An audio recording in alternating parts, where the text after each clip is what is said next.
So Nikki Haley's son, I believe he said he was 24 in that interview with Tucker Carlson. So he's fairly young. He's in that Nick Fuentes sort of age range, the people that would listen to him. And he gave his thoughts on what we need to do to fix America. And on this Fox News interview, he talks about his perspective on affordability. So I want to get into that. We're going to talk about that. And I also want to get into Elon Musk's answer for poverty because he thinks that AI is going to solve it. I'm less inclined to believe that, but this dude is allowed to go into the government and have records and all of this access to information. So maybe he knows something I don't know. His mom is one of the Republican Party's most famous women, and now Nikki Haley's son, Nayland Haley, is speaking out with a warning to his party, saying, quote, "My issue is that the Democrats are listening to the younger people, and it's time for the Republicans to do the same." Gen Z conservative activist I'm going to tell you right now, Democrats don't feel like the Democratic Party is listening to them. I don't think either party feels like that, but everybody is looking on the other side of the aisle and they're like, oh, well, those people are listening to their constituents, but these people are not. That doesn't seem to be the case, actually, because when Trump ran, I know we're pausing before there's any content in there that we can react to. But if you look at what happened just with Zohran Mamdani, he said 1 out of 10 Trump voters voted for him because it was about affordability, right? So these people that voted for Donald Trump thinking that he was the answer started looking somewhere else and like, okay, maybe this guy's the answer. So it's not necessarily that anybody is actually listening to their constituents. Nayland Haley joins us now. Nayland, thanks for getting up this morning. Good morning. Thank you. So Charlie Kirk had this to say about young people embracing socialism. I want to play this flashback for you. Let's watch it. How do we get more young people under the age of 35 to have equity in the system? Yes. Not the Democrat version of equity where they want to have redistribution, but actually, are they paying a mortgage? Do they own stuff? Or are they permanent renters? A permanent renting class in this country is the prerequisite, is the leading ingredient for radical politics that nobody wants to see. We need to reinvigorate the ownership economy. And then all of a sudden, when you own stuff, you're less likely to burn down a Wendy's and vote for candidates like Zohran Mamdani. So, Nayland, what do you think about that? Well, the goal, at the end of the day, the goal of That was one of the few things I agree with Charlie Kirk on. When people when they own something or when they feel more invested in it, they want to see it be successful. I'm not saying that people that rent or anything don't want to see America be successful, but when you own like land or you own a property or you own a business, you're like, okay, what can I do to continue to grow what it is that I have, either for myself, my family, or my community overall. So I agree with him on that. I don't agree with all of this stuff about burning down buildings and all that. People were doing that in protests. They shouldn't have been doing it, but they were doing that in protests. I don't agree with any of that. every generation is to leave it better than you found it, right? And not only are we not doing that, we're going in the opposite direction. It's getting worse. I think the first step our leaders need to do is admit that we have a problem. And right now, I haven't heard any Republican leaders talk about the issues that young people are facing. Congress has been nothing more than a glorified nursing home. They either don't know the problems that we're facing or they're ignoring it. And to be honest, I don't know which one's worse. You look at jobs, 1/3 of recent college graduates are unemployed. My friend group graduated all with great degrees in great schools, and not one of them has a job, not one. So it's frustrating because they did everything that they were supposed to do. They put in the time, the effort, the money to get educated, and they don't have a job to show for it. They have to compete with foreign workers who are willing to work for half their salary and AI, which is a supercomputer, you know? So how can we compete with that? You look at the housing market. Real quick, I want to talk about this education thing and who can get jobs and who can't, because admittedly, it's a huge issue, right? But when we start talking about, do people deserve a job or do you deserve an opportunity? This is where you start getting into that conversation that Republicans always have about picking yourself up by your bootstraps. You can't tell somebody pick yourself up by your bootstraps, or, you know, you don't believe in DEI, but you want to be included in the job market just because you did these things rightfully, right? You went to school, you got a degree, you took your time, became educated in the field. But now you're saying, oh, well, I deserve to have this job. And I believe that. I believe that you do. But for so long, you've had this Republican rhetoric like, oh, pick yourself up by your bootstraps. If you're not succeeding, quote unquote, in life, And what we define as success, or what's culturally defined as success, is having a job, having a house, having a car, all of these different material markers, right? Republicans have said for so long, if you don't have these indicators of quote unquote success, then you're a bum, or you're lazy, or it's your fault. And to a certain extent, I believe in personal responsibility 100%. But then we also have to look at this system that is like, we talk about capitalism, and while it is a thriving system, it's also a self-eating organism. Because if you incentivize people, make as much money or get as much profit for as little payout as you can, then you get the type of system that we're experiencing right now, where he's saying, oh, these jobs are being shipped overseas, or all of these jobs are being given to AI. People are being replaced. So since 2022, even in 2025, we've seen people like Amazon, Netflix, all Meta, all these different, like the 7 tech companies, those 7 big tech companies, they've done all of these layoffs because they've been able to replace things like junior engineers or warehouse workers with machines or with AI. So you can't, on one hand, as a Republican, tell people, oh, pick yourself up by your bootstraps. If you're not successful, it's your fault. And then also say, okay, well, I want to have some sort of opportunity. I'm owed something. It can't be both ways. I do believe that you're owed something. We live in a society. We give money to this government. It is supposed to be to the benefit of all of us, right? To some certain extent. I'm not saying the government needs to take over everything, or we need to be given handouts from the government, but they do owe us something because we pay into that system. And even if this one specific person doesn't pay in, they are part of our society, and they deserve to reap the benefits of a thriving society. So those are my thoughts on that. Let's get back into what he thinks about this housing situation. And the average first-time home buyer in America is 40 years old now. Yep. 5 years ago, it was 33. My parents bought their first house for $90,000 in the late 90s, and now it's probably worth over $400,000. So we're facing a lot of issues. And, I think some things that we need to do is we need to ban H-1B visas, make sure corporations are hiring a certain number of Americans, and make sure they act in the interest of the American people, not just for themselves. I think that we need to stop subsidizing illegal immigrants for housing and instead maybe look into subsidizing Americans for first-time home buyers for housing. He said that his parents bought their first house for $90,000. It's probably worth about $400,000 now.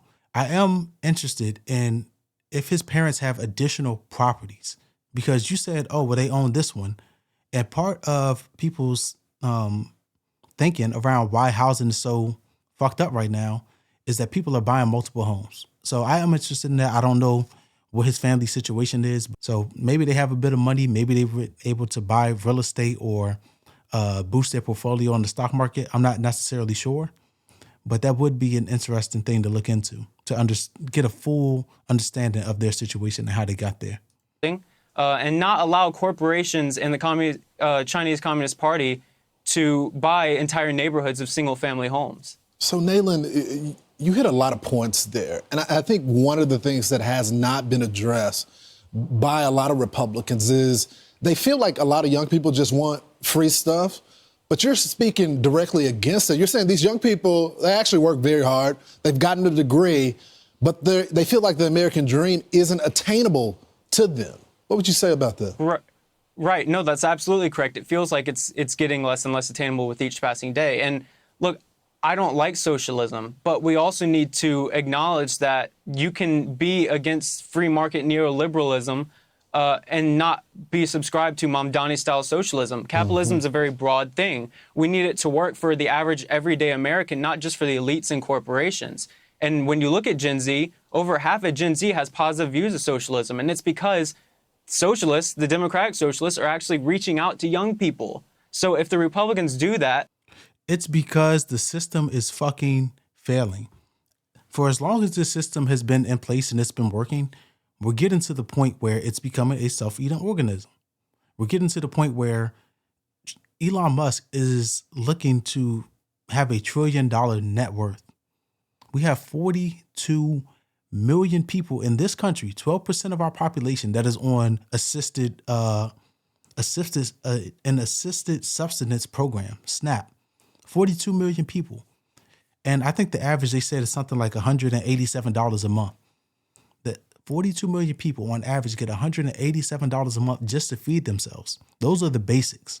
And that's literally the basics: food, clothing, shelter, and water. And if we can't get that thing right, but we have somebody that is looking to be a trillionaire, there's something seriously broken in the system.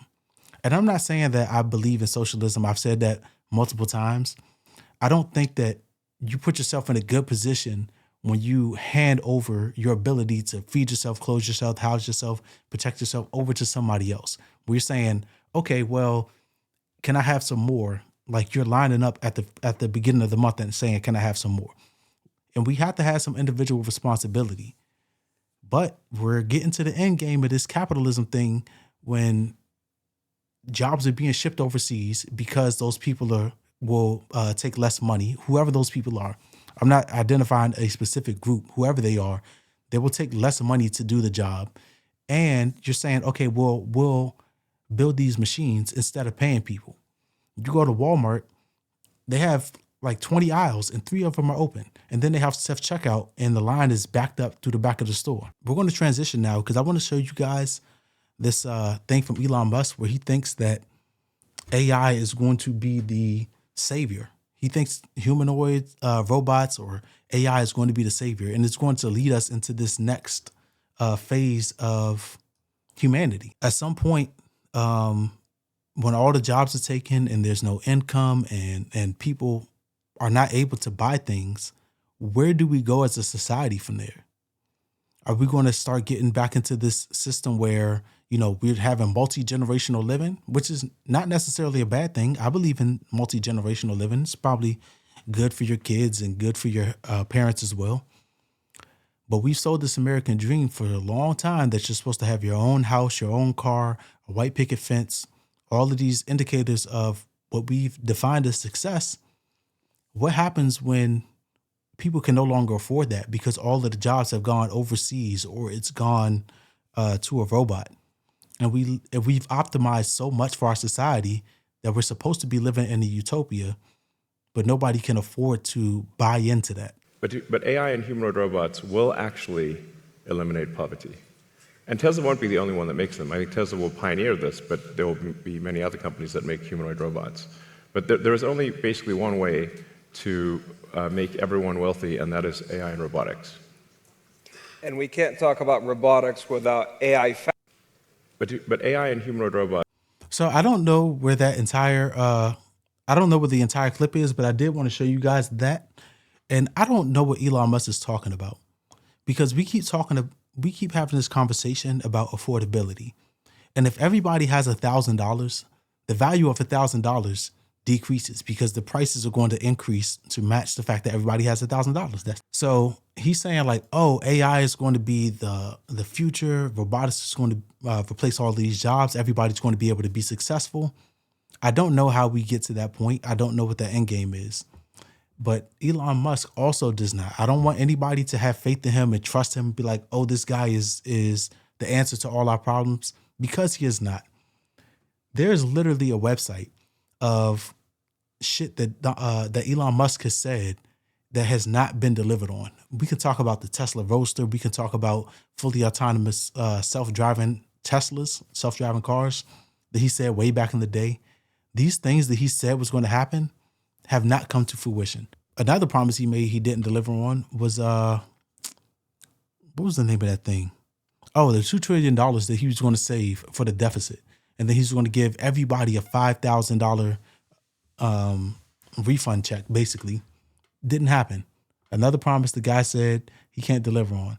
So when we start talking about Elon Musk's vision for the future and the fact that he thinks AI and robots are going to eliminate poverty and everybody's going to be wealthy, remember that he's trying to tell you what the problem is and then sell you the solution. Oh, if you just buy my Tesla robot or whatever robot he's selling, then that's going to solve your problems. The same way that they said, oh, if you just vote for Donald Trump, that's going to solve your problems.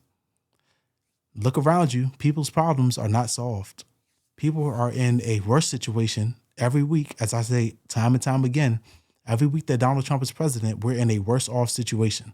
So if you think that Elon Musk is going to be your savior because he's some tech genius and, he's a great businessman, 100%, but he doesn't have all the answers, as evident by a literal website that goes through all the bullshit that this guy has said that has not come to fruition.